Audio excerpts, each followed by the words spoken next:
State road का दर्जा हमें पहले मिलना चाहिए। समझते हमारा कोई कम्पिटिटर नहीं है। बेशक बीजेपी जो कहती है कि हम सब कुछ करके दिखाएंगे, लेकिन ऐसी बात नहीं है।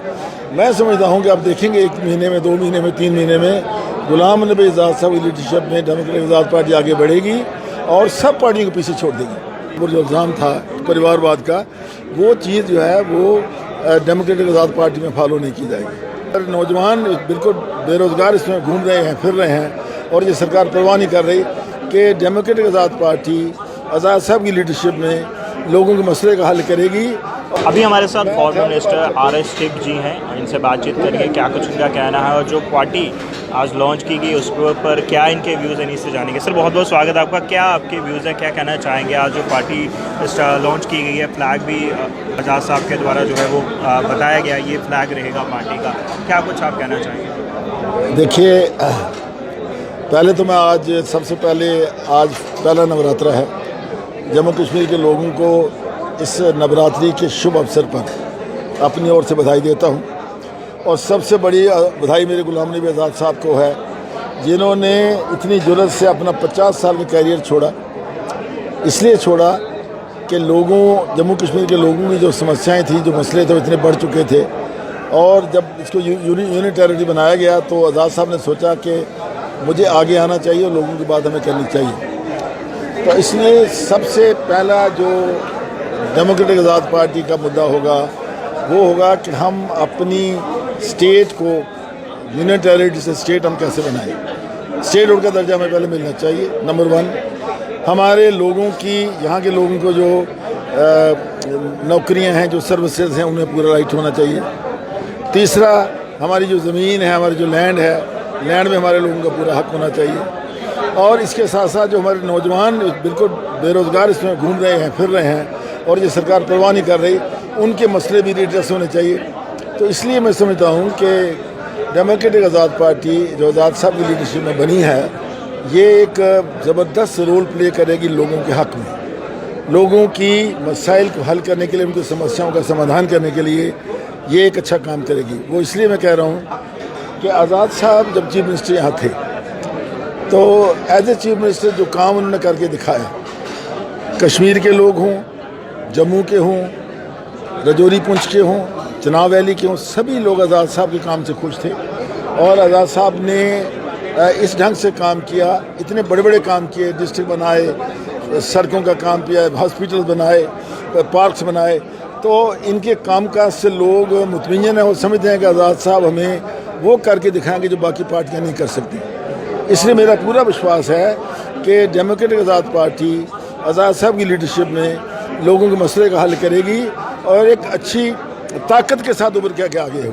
मैं लोगों से भी अपील करना चाहता हूँ कि एक सुनहरा वक्त है आपका, आप आगे आए, आज़ाद साहब के साथ ज्वाइन करें और इस पार्टी को मजबूत करें। तो बात करें डेमोक्रेटिक आज़ाद पार्टी किस किस पार्टी को अपना कॉम्पिटिटर मानती है? एज अ कॉम्पिटिटर अगर बात करें, देखो, उन्होंने खुद कहा आज़ाद साहब ने, कंपटीशन की बात ही नहीं। हर पार्टी जो है वो कम्पीट करना चाहती है। हर पार्टी को हक है लोगों के पास जाने का, हर पार्टी को हक है कम्पीट करने का। इसलिए हम तो समझते हमारा कोई कम्पिटिटर नहीं है। बेशक बीजेपी जो कहती है कि हम सब कुछ करके दिखाएंगे, लेकिन ऐसी बात नहीं है। मैं समझता हूँ कि आप देखेंगे 1 महीने में, 2 महीने में, 3 महीने में गुलाम नबी आज़ाद साहब की लीडरशिप में डेमोक्रेटिक आज़ाद पार्टी आगे बढ़ेगी और सब पार्टियों को पीछे छोड़ देगी। ये मेरा विश्वास है। प्रायोरिटी किस मुद्दों को जो है वो दी जाएगी? प्रायोरिटी मैंने कहा स्टेट हुड हमारा नंबर 1, सबसे बड़ा जो हमारा मुद्दा जो है वो स्टेट हुड है। उसके बाद हमारा जो सर्विसेज हैं, जो नौकरियां हैं, जो जॉब्स हैं, वो यहाँ के लोगों को मिलना चाहिए। तीसरा, हमारा जो हमारी ज़मीन है, इसके ऊपर बाहर के लोगों का ज़्यादा कोई हक़ नहीं होना चाहिए। हमारे लोगों में ही वो ज़मीन का हिसाब किताब होना चाहिए। चौथा, नौजवानों का मुद्दा जो है, नौजवानों के जो बेरोज़गार जो घूम रहे हैं, उनको जो है तरजीह मिलनी चाहिए सर्विसेज में। खासकर जो टेम्परेरी जो एडॉक पे लगे हुए हैं उनको परमानेंट करना चाहिए, नाल दें। तो ये सब मुद्दों को लेकर के, और जैसे आज़ाद साहब ने भी कहा, मैं भी कहता हूँ कि हमारी जो विचारधारा वो गांधीयन है। हम सभी धर्मों से प्यार करते हैं। रियासत जम्मू कश्मीर एक गुलदस्ता है, हिंदू, मुसलमान, सिख, ईसाई, जैन, बौद्ध सब यहाँ रहते हैं। तो हमारी पार्टी जो है वो सब धर्मों को, सब लोगों को साथ लेकर के चलेगी और इकट्ठे होकर के जो हमारी लोगों की मुश्किलात हैं उनका मुकाबला करेंगे, उनको हल करने की कोशिश करेंगे। और मुझे पूरा विश्वास है कि आज़ाद साहब में वो क्षमता है कि वो अपनी लीडरशिप में आगे बढ़ेंगे। हम उनके साथ हैं, लोग और भी ज़्यादा आएंगे और मैं लोगों से भी अपील करता हूं कि ज़्यादा नंबर में आइए, आज़ाद साहब के हाथ मजबूत करेंगे। बात करें सर, एक लास्ट क्वेश्चन आपसे जानना चाहूँगा। बात करें कांग्रेस के अंदर कहा जाता था जो गांधी परिवार से हैं उन्हीं को आगे ज़्यादा है मैंडेट दिया जाता है, और जो बात उनकी नहीं सुनते उनको पीछे कर दिया जाता है, जो हाँ जी हजूरी उनकी करते हैं उन्हीं को आगे रखा जाता है। ऐसा कुछ इस पार्टी में देखने के लिए मिलेगा, चाहे इसका पैटर्न ही अलग रहेगा? बिल्कुल अलग पैटर्न होगा। अगर ये बात होती तो आज़ाद साहब को 50 साल के बाद कांग्रेस छोड़ने की क्या जरूरत थी। वहाँ तो परिवारवाद की बात है, यहाँ वो बात नहीं होगी। आज़ाद साहब ने क्लियर किया है, उन्होंने अपनी नीतियाँ बिल्कुल क्लियर की हैं कि मेरे लिए सब लोग बराबर हैं और मेरिट विल प्रिवेल। जो मेरिट होगा, नौजवान है जो बड़ा है, उसमें एज का भी कोई सवाल नहीं होगा। जो मेरिटोरियस होगा वो आगे बढ़ेगा, जो लोगों के लिए काम करेगा वो आगे बढ़ेगा, जिसको लोग प्यार करेंगे वो आगे बढ़ेगा। तो इसलिए वो जो कांग्रेस की नीति है, जैसे आज देखिए राजस्थान में क्या हो रहा है, राजस्थान में भी जो वो कांग्रेस की गलत नीति की वजह से वहाँ गड़बड़ चल रही है। और इसी तरीके से बहुत जगह पे जो मुद्दा था कांग्रेस के ऊपर, जो इल्ज़ाम था परिवारवाद का, वो चीज़ जो है वो डेमोक्रेटिक आज़ाद पार्टी में फॉलो नहीं की जाएगी।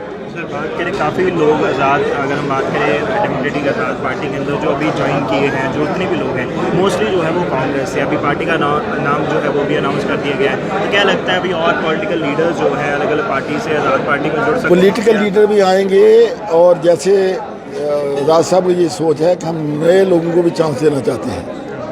यंग लोग भी आएंगे, पुराने लोग भी रहेंगे, यंग लोग भी आएंगे।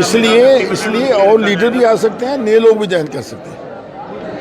ये सब कुछ होने वाला है और ये आपके सामने देखना, 1-2 महीने में सारी बात सामने आ जाएगी। फाइनल मैसेज आप क्या देना चाहेंगे जम्मू कश्मीर के? जम्मू कश्मीर के लोगों को मेरा ये मैसेज है कि गुलाम नबी आज़ाद एक ऐसे लीडर हैं जो लोगों से जुड़े हुए हैं, लोगों की जो प्रॉब्लम्स हैं, जो मसाइल हैं, जो समस्या उनको समझते हैं और एक डिटर्मिनेशन के साथ वो आगे आए हैं। मैं लोगों को ये मैसेज देना चाहता हूँ कि आप लोग आगे बढ़िए, आज़ाद साहब के साथ अपने आप को जोड़िए और हमारी जो यूनियन टेरिटरी है ये स्टेट बनेगी।